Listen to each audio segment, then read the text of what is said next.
주님을 아는 것이 우리의 힘입니다. 한 주간도 평안하셨습니까? 오늘 우리는 알리스토 맥그레스의 고난이 묻다 신학이 답하다 중에서 제3장 하나님도 하실 수 없는 일이 있다 하는 주제를 함께 나누겠습니다. 우리는 이런 질문을 곧장 던집니다. 하나님이 무엇이든 하실 수 있다면 왜 고난을 끝장내지 않으시는가? 그분이 전능하시다면 왜 고난을 없애라는 명령을 내려서 즉각 효력이 발생하게 하지 않으시는가?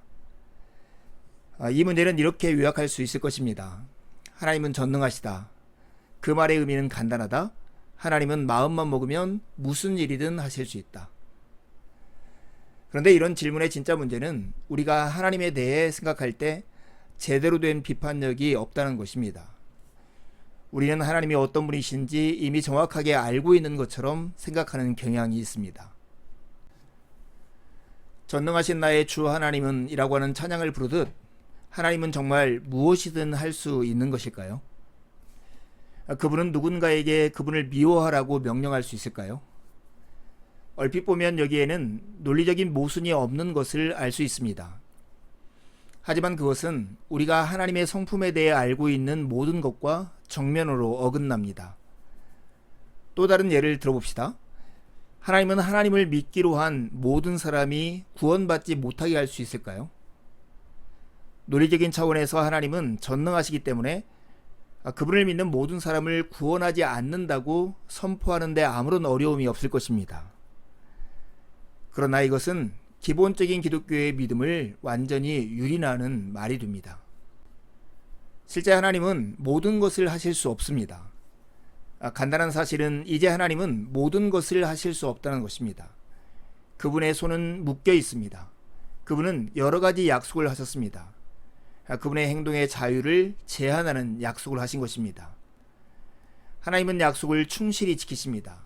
그분의 약속은 하나님의 변치 않으시는 성품을 반영하고 거기에 의거하고 있습니다. 하나님의 약속은 하나님이 어떤 분이신지를 우리에게 말해주죠. 그것은 우리에게 구원을 제공해 줄 뿐만 아니라 하나님의 일관됨과 신실함을 표현합니다. 하나님은 그 약속에 당신이 묶여 있기에 모든 것을 하실 수 없다라고 우리는 말할 수 있습니다. 증거가 있을까요? 창조 사건에서 약속에 의해서 하나님의 전능하심이 제한되는 것을 우리는 확인할 수 있습니다. 우주가 창조되기 전 영원 가운데 계셨던 하나님이 우주를 창조하는 것과 창조하지 않는 것 가운데 어느 한쪽을 택하는 것은 전적으로 하나님의 마음입니다. 한 가지를 선택하면 그러나 다른 것을 하지 못합니다. 그분이 약하거나 능력이 없어서가 아니라 단지 그것이 말이 안 되기 때문입니다. 하나님의 결정은 하나님의 성품을 표현합니다. 게다가 하나님의 성품은 변하지 않습니다. 하나님이 일단 행동을 취하시면 그분은 자신의 행동에 속박을 당하십니다. 그분은 결정을 내리셨습니다. 스스로 자신의 행동에 자유의 한계를 주셨습니다. 우리를 구원하신 사건에서 우리는 하나님의 신실하신 성품 때문에 하나님의 전능하심이 제한되는 것도 우리가 확인할 수 있습니다. 세상이 창조되기 전 영원 속에서 회개하고 그분께 돌아오는 사람을 구원하거나 구원하지 않는 것 중 성경은 하나님이 이 두 가지 중 첫 번째 것을 선택하셨다라고 단언합니다. 그분이 이제는 계임 규칙이 바뀌었으며 이 순간부터는 회개하고 그분께 돌아오는 모든 사람이 구원을 받지 못할 것이라고 선포할 수 있을까요? 그럴 수 없습니다. 약속은 그 약속을 하는 사람의 신실함에 달려 있습니다. 그것은 그 약속의 내용과 그것을 제공하는 분의 신실성 둘 다를 표현하기 때문입니다. 하나님은 신실하고 믿을 만한 분이십니다. 바로 그것 때문에 하나님은 무엇이든 다 하실 수 없습니다.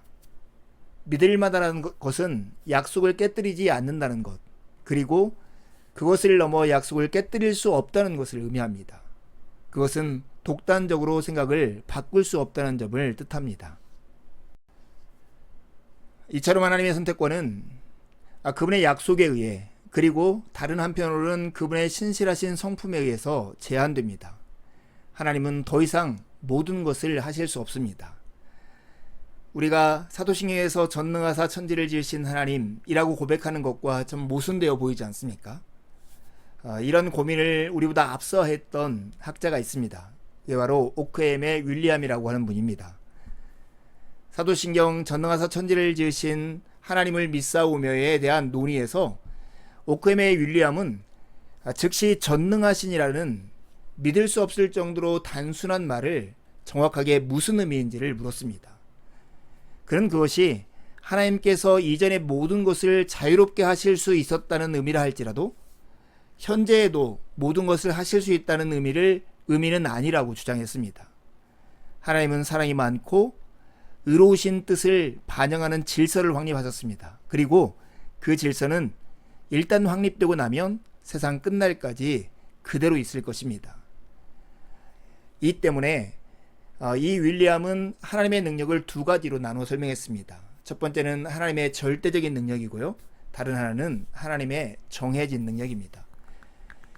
하나님이 어떤 행동, 과정 혹은 세상의 질서를 세우는 일에 관여하시기 전에 어떤 선택과 행동과 약속을 하기 전에 가지고 계셨던 선택권입니다. 이것은 무엇이든지 할 수 있는 능력입니다. 하지만 하나님이 당신의 의로운 뜻을 반영하는 질서를 확립한 다음에 그분이 가신 선택권과 능력은 절대적인 능력과 다른 정해진 능력입니다. 창조주 하나님의 뜻을 반영하는 질서 안에서의 선택권 말입니다.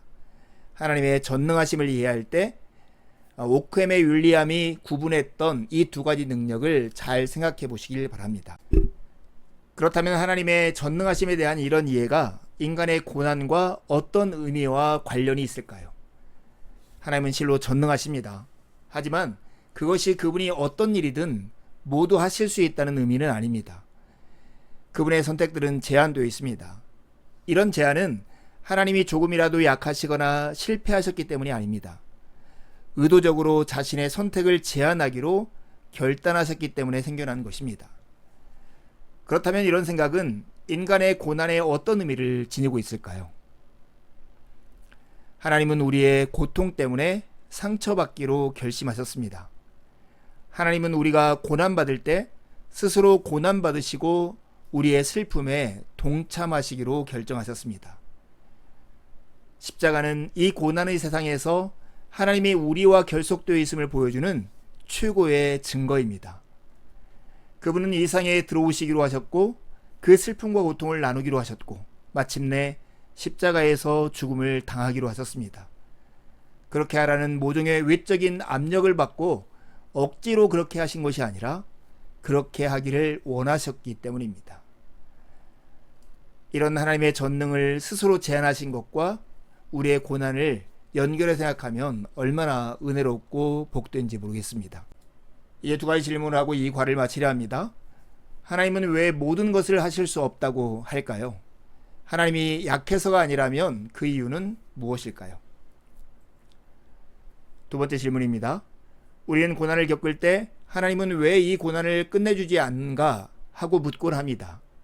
오늘 나눈 내용을 바탕으로 이 질문에 대해 다시 생각해 본다면 어떤 답을 할 수 있을까요? 남은 한 주도 주님의 은혜를 의지해 살고 복된 주일에 함께 만나 기쁨으로 우리 하나님을 예배하시죠. 감사합니다.